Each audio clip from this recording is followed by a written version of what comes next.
हाँ तो गाइस, किया की तरफ से किया सारोस को लॉन्च कर दिया गया है, लेकिन उसके प्राइसेस रिवील नहीं किए गए हैं। खैर, इस गाड़ी को लॉन्च किया गया है किया सोनेट और सेल्टॉस के बीच में। यानी कि अगर डायमेंशंस की बात करते हैं तो किया सोनेट वाली डायमेंशंस हैं, लेकिन फिर भी किया कह रही है कि हमने इसको इसको बीच में प्लेस किया है, किया सोनेट और किया सेल्टॉस के। अब बीच में प्लेस करने का क्या मतलब है? सीधे तौर पे ये देखा जाए कि भाई अगर डायमेंशन ज्यादा बड़ी हो तो उसको बीच में रखा जाए, क्योंकि किया सोनेट की बात करें तो वो हमें मिलती है सब कॉम्पैक्ट एसयूवी यानी कि 4 मीटर के अंदर अंदर, और सेल्टॉस की बात कर लेते हैं तो वो हमें मिलती है क्रेटा के सेगमेंट की, यानी कि 4200-4300 mm की चाहिए। अब इसके बीच में आने का मतलब ये है कि कहीं ना कहीं 4000 mm से ऊपर की गाड़ी होनी चाहिए। लेकिन डायमेंशन वाइज देखें तो किया की सोनेट सब कॉम्पैक्ट एसयूवी की तरफ आई है, यानी कि 4 मीटर के अंदर अंदर। अब इसको क्यों बोला जा रहा है कि किया सोनेट से ऊपर रखा गया है?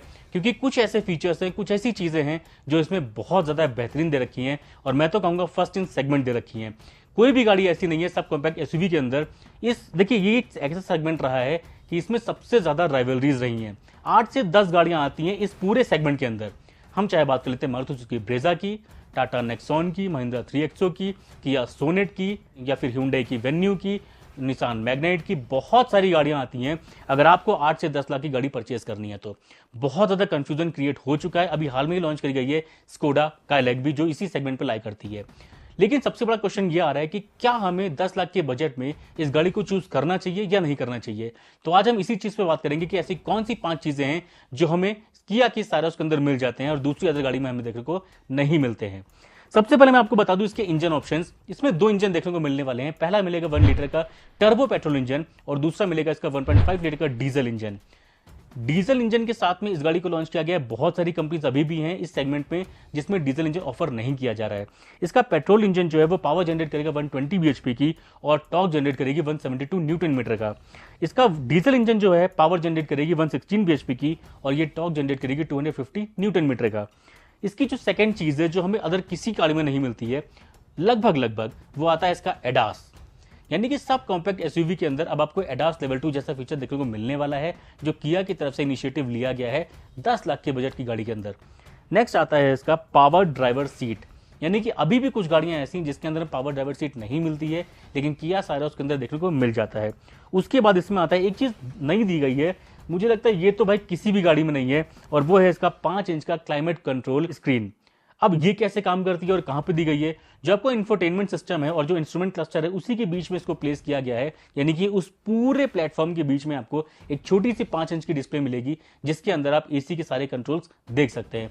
हालांकि एसी के कंट्रोल्स एज ए बटन भी दे रखे हैं नीचे, आप उसको भी यूज करके देख सकते हैं, लेकिन थोड़ा सा प्रीमियमनेस देने के चक्कर में इन्होंने वहां पर भी डिस्प्ले दे दी है।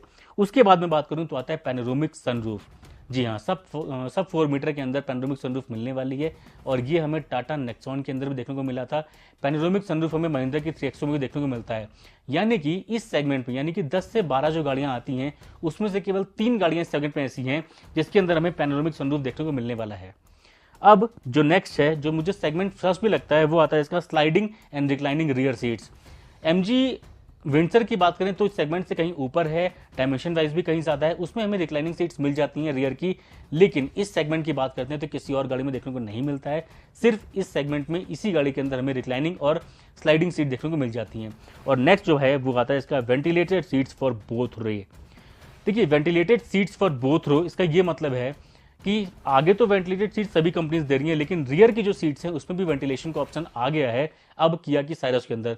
कहीं ना कहीं इसके जो फीचर्स कुछ हैं वो हमें किया की कार्निवल से इंस्पायर्ड दिख रहे हैं। कुछ ऐसी प्रीमियम चीजें हैं जो हमें किया कार्निवल से अडॉप्ट की गई हैं। अब बात आती है कि आखिर इसकी प्राइसिंग कैसे रहने वाली है। प्राइसिंग मेरे हिसाब से मुझे लगता है कि ये 10 से 12 लाख के बीच में आएगी, और अगर कहीं ना कहीं थोड़ी सी ज़्यादा प्राइसिंग हुए तो इसको 11.99 लाख से स्टार्ट होकर के 14 पॉइंट समथिंग तक लॉन्च किया जा सकता है। और इस प्राइस सेगमेंट पे अगर गाड़ी आती है तो ये अपनी खुद की किया सोनेट की सेल्स खा जाएगी और किया सेल्टॉस की भी सेल्स खाने वाली है। भाई, जो लोग भी Hyundai क्रेटा खरीद रहे हैं, हो सकता है कि वो थोड़ा सा छोटा साइज ले लें, यानी कि सब कॉम्पैक्ट एसयूवी परचेज कर लें, लेकिन फीचर्स बहुत ज़्यादा बेहतरीन मिलने वाले हैं इस सेगमेंट की सभी गाड़ियों से अच्छी।